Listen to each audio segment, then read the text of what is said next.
All right, good morning and greetings from South Georgia, USA. We're out here on the 16th day of October, 2025. And I am greasing the KX033-4 Kubota excavator. And I'm multitasking this morning. Number one, I'm declaring the name of Jesus, Yeshua the Messiah, before men. Number two, I am greasing the the excavator. Number three, I am drinking a very nice cup of coffee while I'm doing this.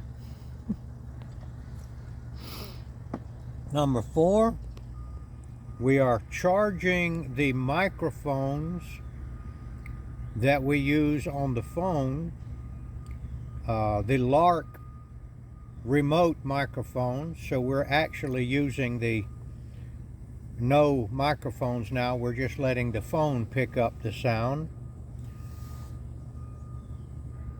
And multitasking. Can I declare the name of Yeshua the Messiah simultaneously while I grease the excavator? That remains to be seen. I can do it, but can I do it effectively, I guess, is the question. And I guess a further question is, can I do it effectively if I'm not doing anything else? Well, that remains to be seen. I believe I can do it. And I believe I can do it effectively because I believe that the Holy Spirit is guiding me in this endeavor. What I had on my mind this morning to talk about is the question, is God mad at us or angry at us for our sin?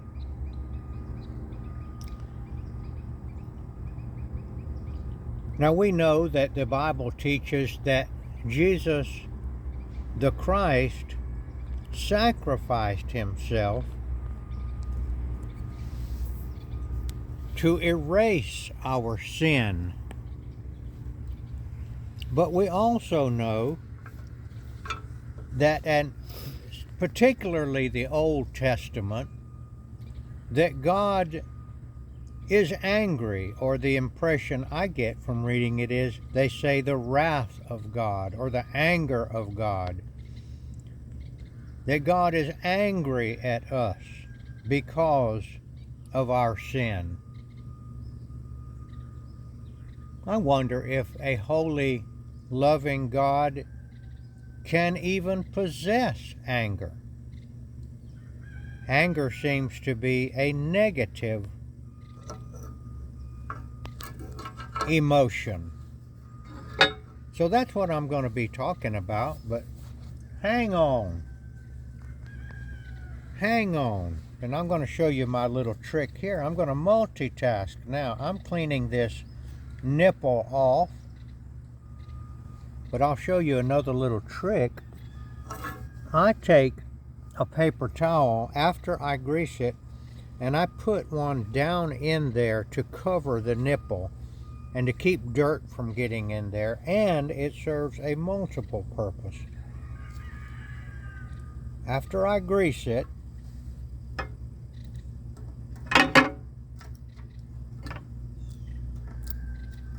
now I've already greased this one, but I'll just act like I'm greasing it. After I grease it, then, now this thing here is cool here. This is a lock and lube, and I was having trouble there because I felt like the grease,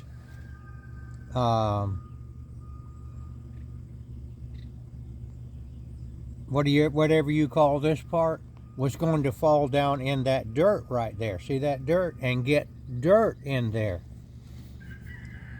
Now, if I had somebody helping me holding this, I wouldn't worry about it, but I'm not, because my helper is holding the camera. Watch this with this amazing grease gun, which is the best one I have ever found.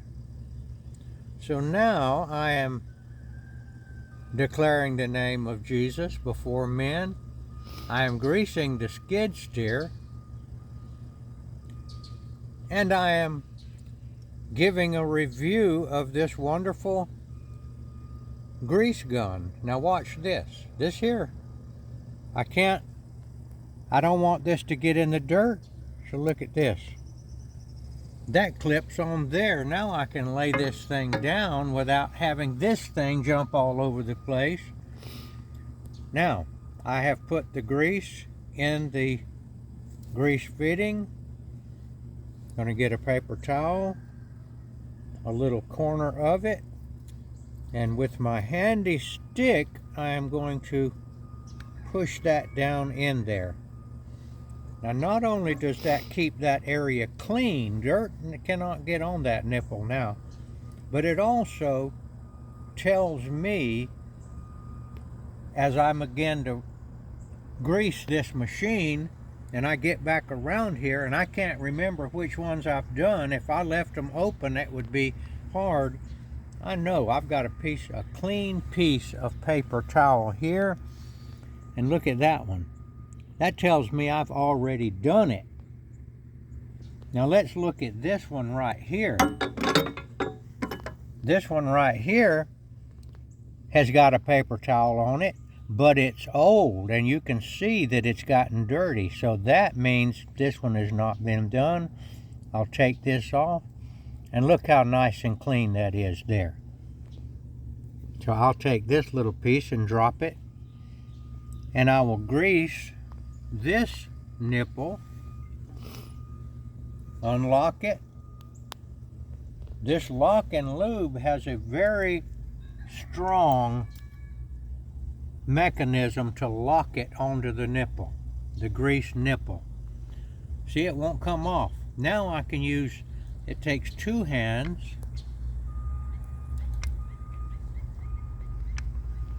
and I'm looking for some grease coming out, and I don't see it yet, but I know grease is going in there.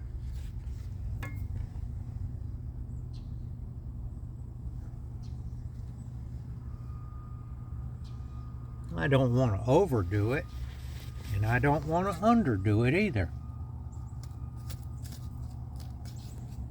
I take about 10 times as long to do this job as a normal person.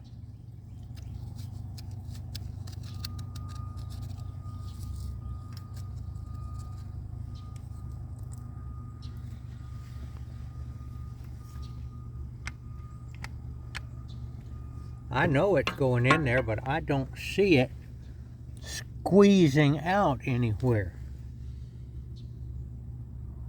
This is a pretty important pivot point here.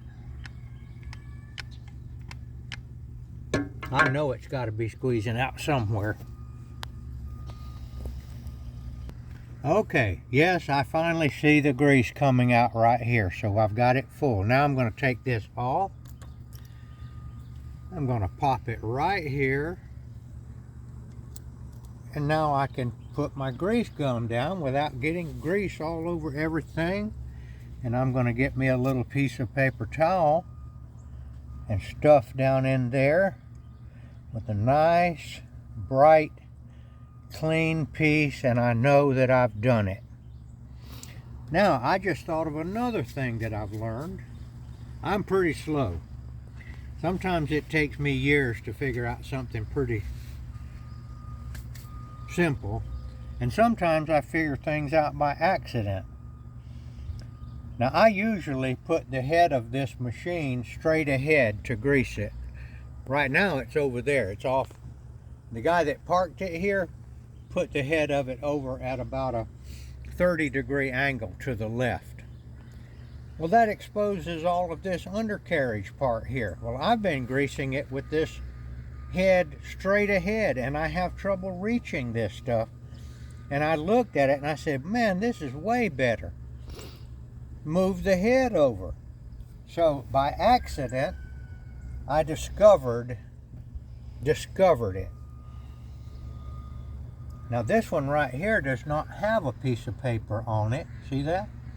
And that's probably because it was hard to reach, and it also looks like it might not stay on there because it's not recessed. So I don't know about that. I'll try to put a piece, but having the head off to the side,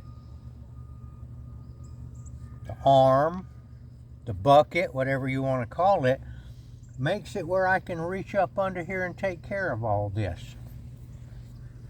Now back to the problem, the theological problem of the morning. Is God mad at us or angry at us because we sin? Like I said, the Old Testament uses the words anger and the wrath of God and stuff like that.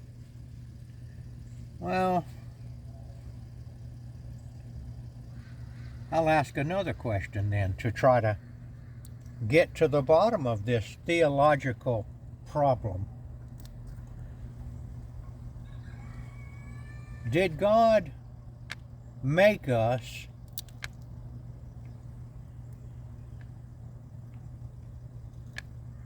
with, I don't see any grease coming out yet. Did God make us good? Well, apparently he didn't, because Jesus himself said that there is none good but God. And on other occasions he said that we are evil, which is the opposite of good.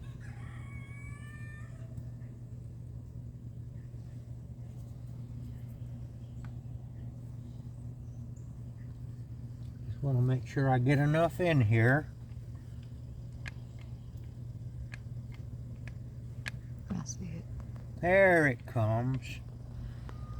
Right there. And now we will put our locking head back on here. And I'm going to put a paper towel on this one, but I don't know that this one, that it will stay on there because this is an exposed point, but I'll still put it and try. Most of them you can cover them. This one is hard. But it will serve the purpose, at least, of letting me know. It's not going to come off today, I don't think, but so I'll know when I come back around here. Yeah, I've already done that one. Is God angry? And I'll ask the question, are we good? The question is, no, we're not good. Only God is good. So we do not have goodness within us. That means we're bad. Now that word there, I think we can pick a better word for that. Rather than just saying that we're bad, which is true, because we're not good. Why are we bad? Well, we're bad because God made us that way. He did not put goodness within us.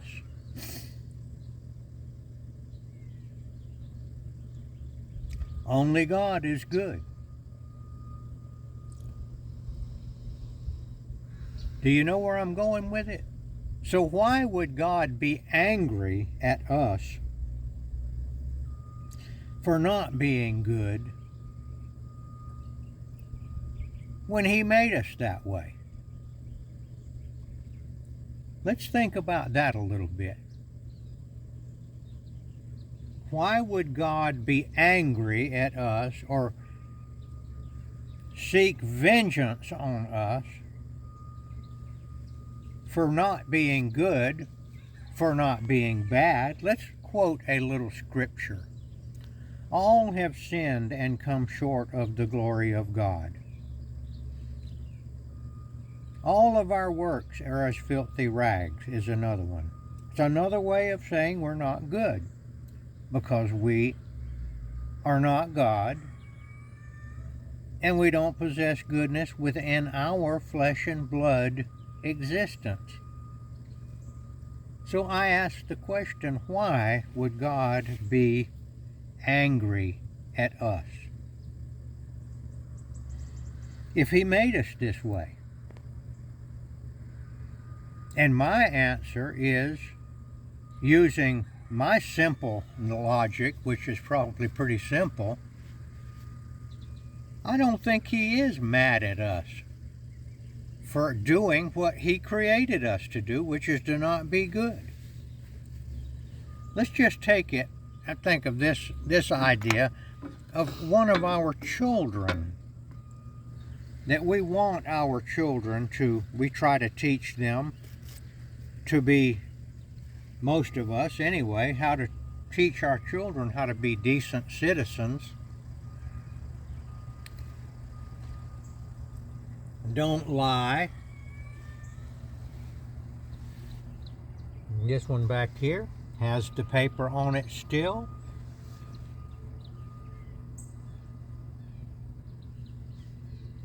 Don't steal. Don't climb up on a chair into the cabinet and steal cookies from the cookie jar. Don't hit your sister in the head with a shovel. I know that one. And I don't remember doing it, but I was told by my sister, who was 1 year older, that I hit her in the head with a shovel when we were little bitty kids.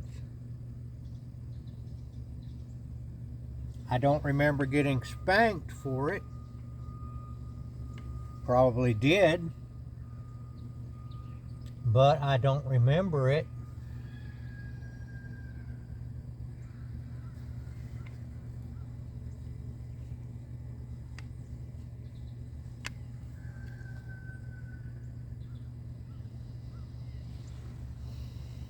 And yes, it's coming out now, I think. One more.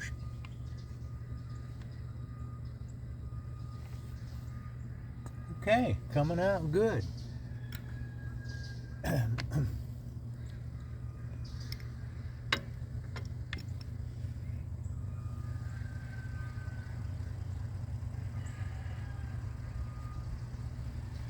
But let's say we're going back now to our children.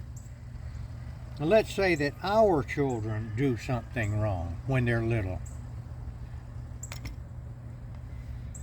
Are we mad at them? Do we get mad at them for that? Well, I think being mad is a negative emotion. I don't think we should be mad at them. But I think mostly maybe we're disappointed in them. But how about just saying they're just kids? They don't know right from wrong. Yes, we may have to punish them, spanking or a timeout or whatever you do. Spanking's pretty good if it's serious. I believe that that's probably biblical. Spare the rod, spoil the child. But are we angry at them? Why should we be? We know that they're going to do that because we did it. We're not good. So I don't think God is angry at us for sinning, because he made us in a form that we would sin, or as the Bible says, everybody all fall short of the glory of God.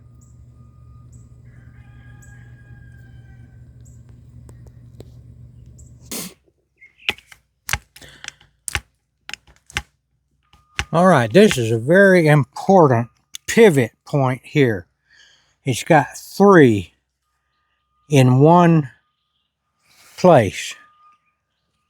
And they put 3 because they want the middle to get it and they want both ends to get it. That doesn't take much, but the reason is that this particular spot being where it is, this is what moves the bucket up, back and forth, and this gets used more than any pivot point just about on the whole machine. And that's why they make sure that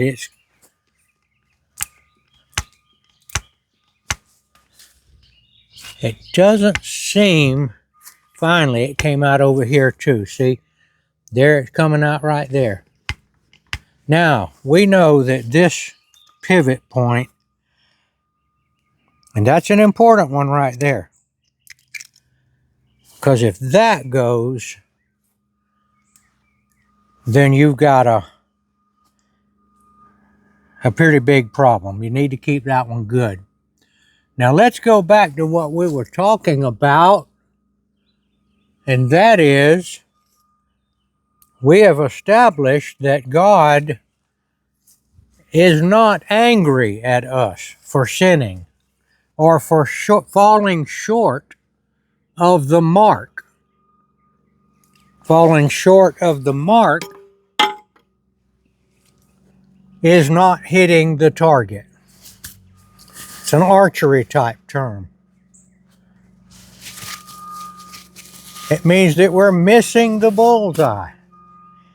And missing the bullseye is another way of saying that we are not good. The bullseye is perfection, like God. And I think I've argued, my argument is that God made us that way.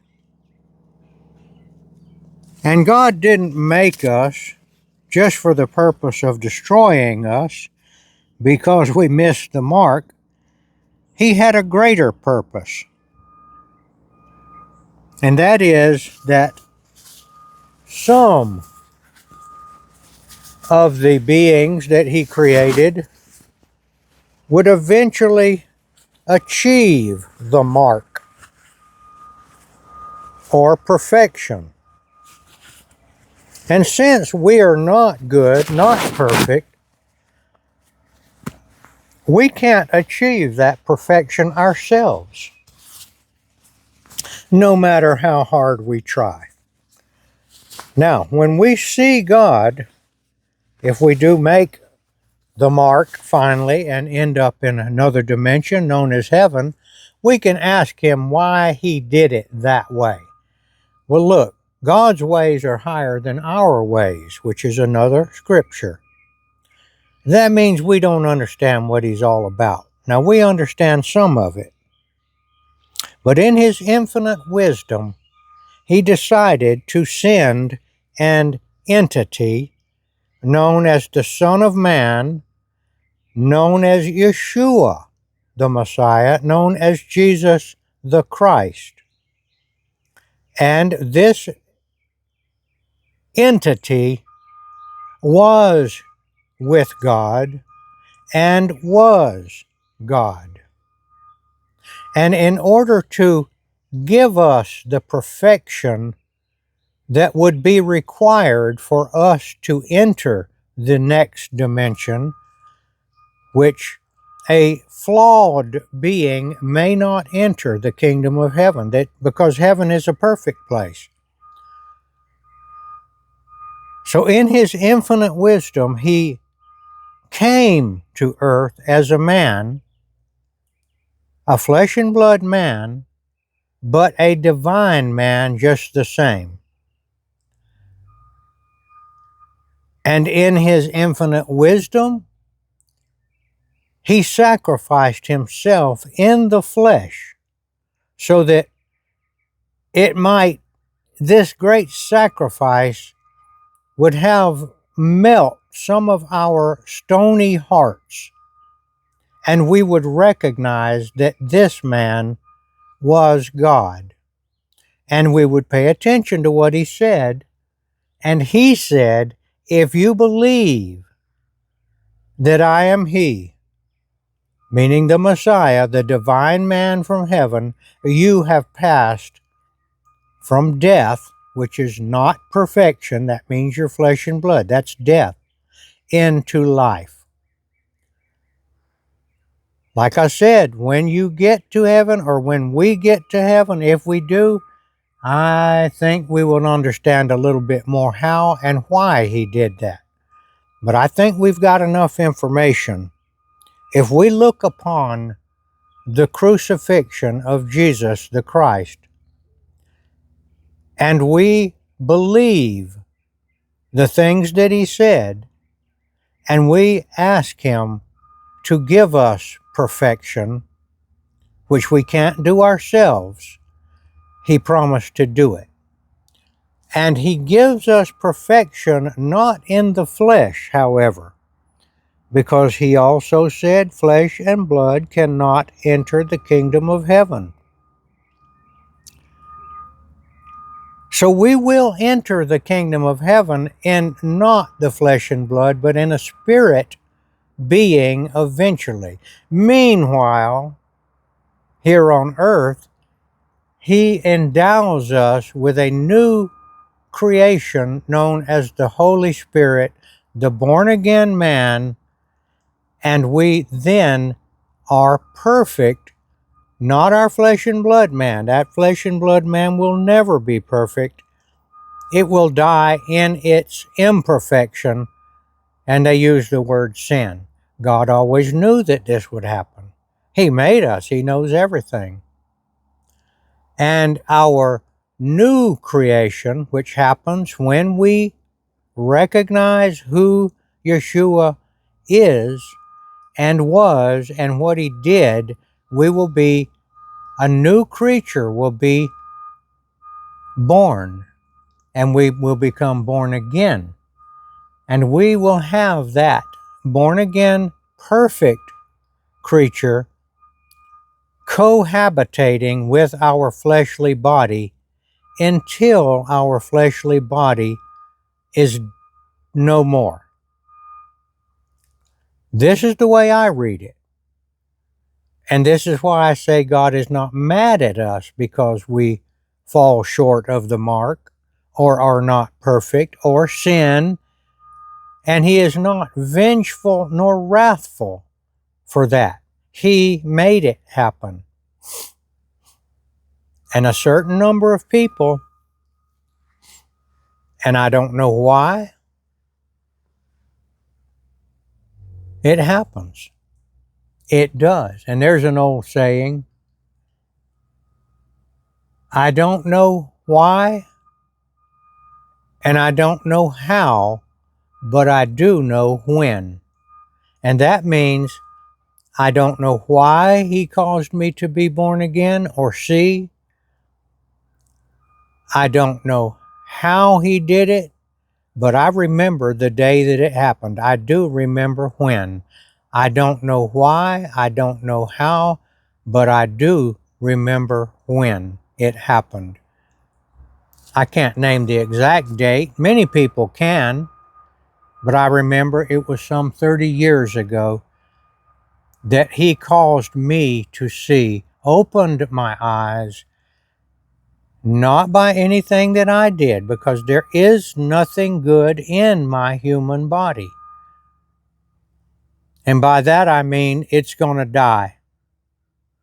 It will cease to exist.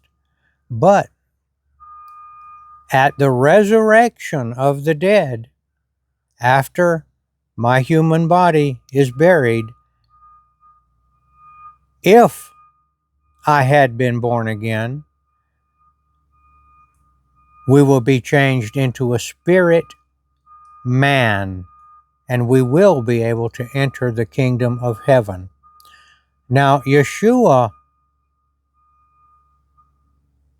did that sacrifice, caused himself to die, and was buried in the tomb. He was a man, and he bled and he died. And 3 days later, not a new man, but a spirit man, Jesus, came out of the tomb. Now, where was the human body? Well, it wasn't there anymore. It was transformed into a spirit man. That is what my understanding of the gospel of Jesus Christ is.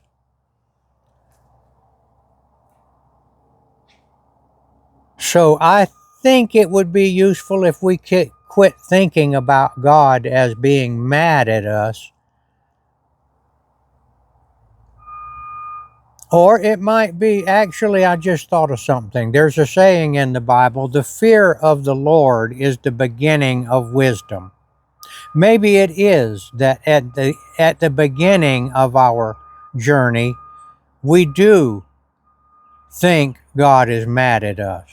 Because the beginning of wisdom, and because we fear God, because we think He is mad at us, and that He will punish us eternally.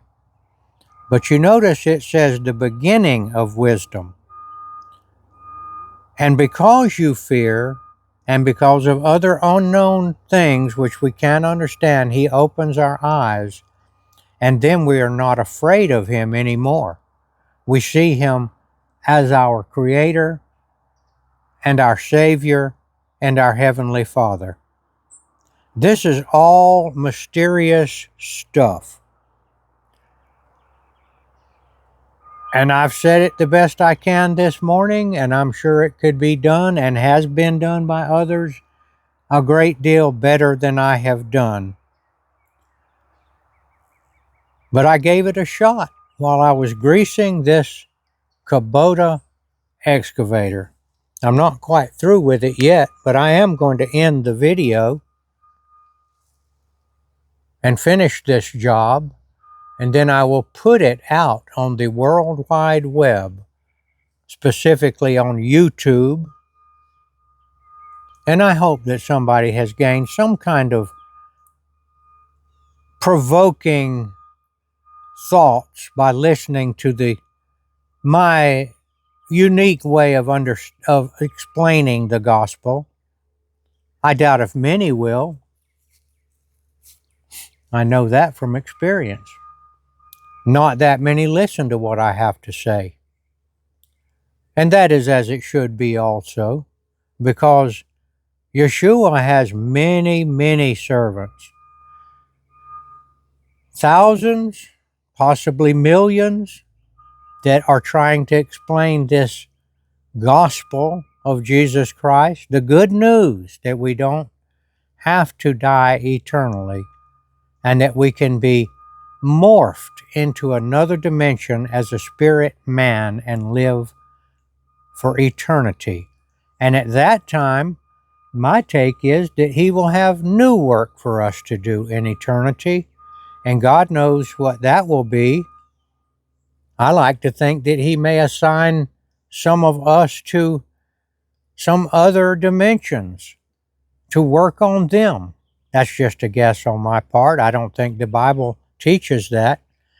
But I guarantee you that He will have something for us to do that will be eternally meaningful. And I look forward to that time. Not that I'm wanting to rush the demise of my flesh and blood man. It'll happen, and it'll happen probably sooner than later. So thank you for watching. And we like to end our videos by reciting the Lord's Prayer, which is the prayer that Yeshua taught His disciples when they asked Him, Lord, teach us to pray. All right, the Lord's Prayer. Our Father, who art in heaven, hallowed be thy name. Thy kingdom come, thy will be done, on earth as it is in heaven. Give us this day our daily bread, and forgive us our trespasses, as we forgive those who trespass against us. Lead us not into temptation, but deliver us from evil. For thine is the kingdom, and the power, and the glory forever. Amen.